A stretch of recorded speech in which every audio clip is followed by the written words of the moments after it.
ever put something off until you can do it perfectly? Yeah, me too. We've got to stop doing that. Today, I want to help you stop chasing perfection and start shining in your real life. I'm Deanna, and here on the Not So Wicked Stepmother, I love exploring blended family life. And today, I want to talk about this idea of perfection and why chasing it keeps us spinning our wheels. When we're trying to be perfect or create a perfect life, we actually get less done and our relationships suffer. So today I want to share with you 5 ways to stop chasing perfection. So first things first, perfect is an illusion. There is no such thing as a perfect family. And I know it's easy to compare ourselves to others, and especially in a blended family, I think it's really easy to think that people in first families are doing it better, maybe even perfectly. But the truth is, we're all just doing our best, and every family has its struggles. That old saying that everyone is fighting a battle you know nothing about is a good thing to remember here, because we can look at a family we know from school or the park or maybe even somebody we're close friends with and think their family has it all together or they're doing it perfectly. And the reality is we have no idea what they're going through. It's also easy as a stepmom to think of ourselves as very special, and not in a good way. What I mean is to think that we have these challenges and struggles that are so special and unique to being in a blended family. And I've learned that some of the things that felt like it was blended family life are just family life. And yes, there are things that are unique to blended family life, but that doesn't mean that other families in a first family don't have their own struggles too. Letting go of the belief that there is such a thing as a perfect family is liberating, because when we do that, we can really stop comparing. Now, I know that we all understand intellectually there is no such thing as a perfect family.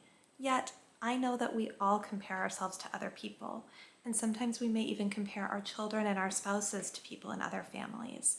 So remembering that nobody's perfect, there's no perfect family out there, really frees you to just be grateful in your own family.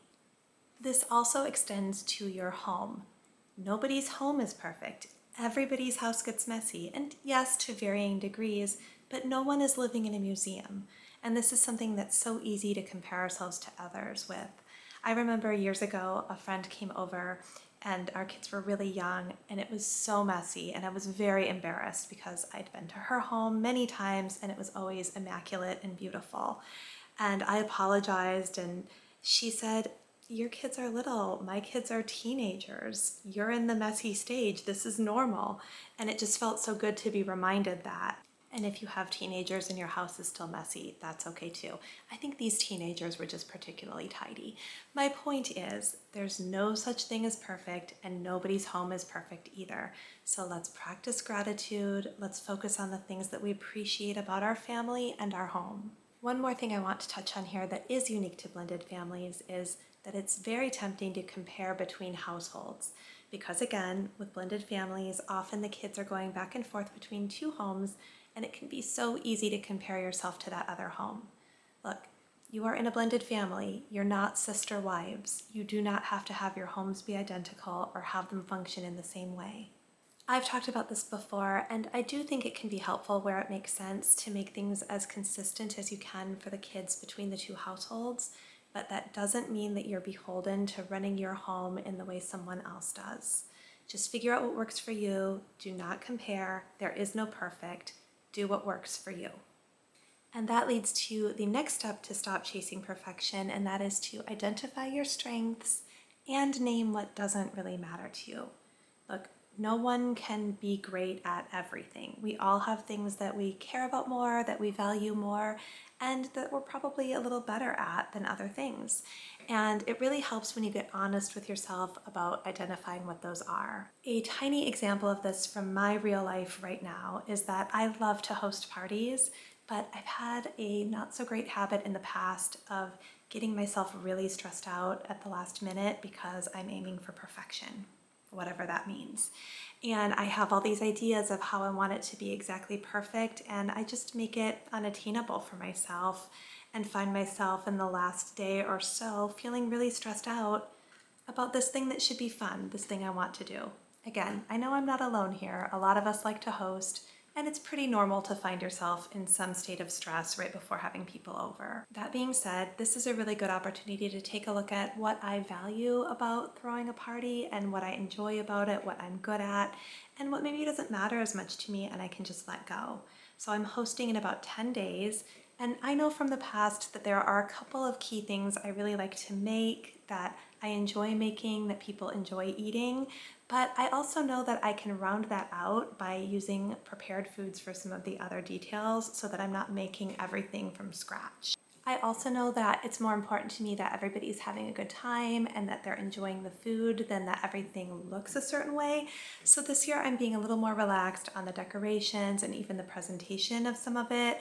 I'm letting go of some of those really cute details that stressed me out in the past and maybe didn't add that much value to my overall experience, and choosing to go with what really matters to me. Another more general example from my personal life is that quite a while ago I gave up trying to be a craft mom. I think crafts are so much fun for kids, but for me they just become overwhelming, both in the mess that you make and then what do you do with it afterward, and I hate throwing things away. And so I've learned that baking and cooking and doing things like that with the kids is so much more enjoyable to me. It's something that I'm better at. I get more joy and they feel that, and I can just let go of trying to do crafts. That is something that they can do with other people, and other moms who love that can do that with their kids.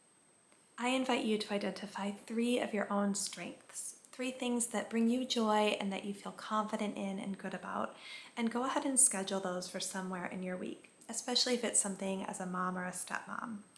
And now think of 3 things that don't really matter to you that maybe you've been trying to do just because you feel like you're supposed to, and just release those. Give yourself permission to let them go. They don't fit you, they don't fit into your life. Maybe they will again at some point, but not right now. By doing this, you're creating space for what really matters to you and prioritizing it, and just letting go of the rest. You don't have to do it all perfectly. In fact, you can choose to not do some of it at all. At this point, you have accepted there is no such thing as perfect and identified some of your own strengths. Next, it's time to extend grace to others. If you are chasing perfection, there's a good chance that you have unrealistic expectations of others as well, probably especially in your family. And we never want our kids or our partners to feel like nothing they do is good enough for us. This can be challenging as a parent or a step-parent because some of what we do is model and teach our children, and we want to show them the right ways to do things or the ways that we think are the best ways. But we have to be very careful with our language that we're not just making them feel like everything they do is wrong. So again, a little example from my own life is my husband has started asking the kids to help load the dishwasher. Now, I have mixed feelings about this because I really do want them to all bring their plates to the sink. This seems to be very difficult for people in my home. But when they load the dishwasher, it's like caffeinated raccoons loaded it. I can't make any sense of where anything is, and I totally want to take it all out and put it back the way I want it. This is probably something a lot of you can relate to. I'm sure children aren't loading a dishwasher like it's Tetris. But by not micromanaging their help, we're showing them that they're capable, we're accepting their help, and we're not trying to correct every little thing they do. A dishwasher is a good example of it'll get clean, it doesn't have to be perfect. Maybe I'll move a couple things around so that I know they actually get clean, but I'm not going to make them redo it or do it again for them after they've done it. I will sometimes in a situation like this offer, oh, can I show you how I do this? Or, oh, somebody taught me this other way to do it that I think works really well. And I think as long as you're using language like that and you're keeping your tone positive and you're speaking to them with love, it is okay to sort of guide them a little bit. We just don't want them to feel like they're being told you did it wrong. Of course, we all want our household to function well, but remember the primary function of the house is to be a home, to be where every member of the family can be themselves and be relaxed and be accepted and connect with each other. That's the most important thing. So if you give everyone in your family grace to be themselves and accept each other the way you are, strengths and weaknesses, you're creating the best kind of home environment possible. The last 2 steps to stop chasing perfection I want to discuss today are kind of opposite each other, but they work together. One is to choose something to get done and just do it crappy. Something you've been putting off, waiting for the perfect time or till you can do it right, something that can really be done not so great and it'll be fine. Done is better than perfect. And then I want you to choose something else that you've been putting off for maybe a different reason, maybe more of a procrastinating because it is meaningful to you and you really want to do it right. And that one we're going to choose to get started on, trusting that you will improve and it doesn't need to be perfect today. Starting with the done is better than perfect task. This should be something that you know you can cut corners on, but you've been building up to getting it done just right when it's maybe not even that important. Or a revolving task that will come back up again that you'll be able to do the right way or the way you'd like to do it better next time. So an example of this for me recently is laundry. Normally when I'm putting laundry away, I color code it and hang it up kind of organized and file fold things. But sometimes if the laundry basket's sitting there and I've been putting it off, I've been saying, you know what? Done is better than perfect. I'm just gonna get these things hung up and just shove them in there, and maybe they're not where they actually go. I'm going to wash them again in the next couple of weeks and I can put them back the right way next time. I realize that is a tiny example, but that's kind of the point. This should be the kind of thing that won't really impact the rest of your life if you just get it done crappy and just move on. A slightly bigger example of something that I struggle with is picture organization. It's a big old mess, and I know that I have been putting off for so long getting it all organized because I want to do it perfectly, and I'm actually in the process right now of choosing a system that I know will be good enough to just move forward and get it done. So take a look at your to-do list or look around the house and pick something you know you've been putting off until you could do it right, and just decide to do it crappy and get it done today. Moving on to something that you would like to do well and maybe feel stuck because you're waiting until you feel ready to do it right or do it perfectly, that's going to be a different process. And again, I will share from personal experience actually about this YouTube channel. When I started this channel, I had absolutely no idea what I was doing, and I still am learning. I'm still not doing it perfectly. But I decided that it was something I really wanted to learn to do, and that the best way to learn was through the doing. And that is true for so many kinds of goals. There are so many things in life that we can do all the research on, we can prepare to the best of our ability, but the only way to really learn and improve is by doing it.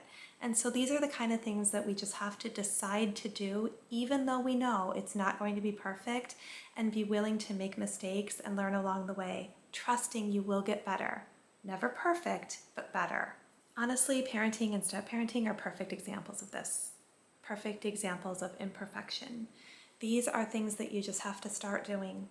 Trusting that you will get better and knowing you're going to make mistakes. And there's no such thing as perfect.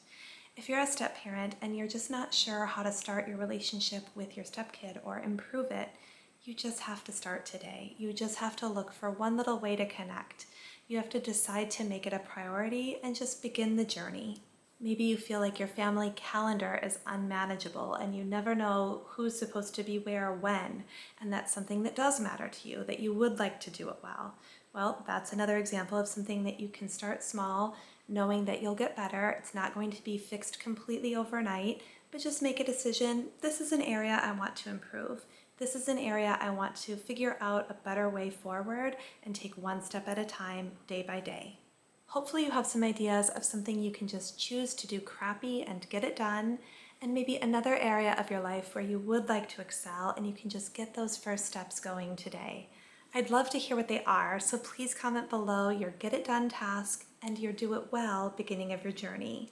As always, thank you for joining me today, and if you got some value out of this video, please give it a thumbs up and click subscribe to join our community. I'll see you next time.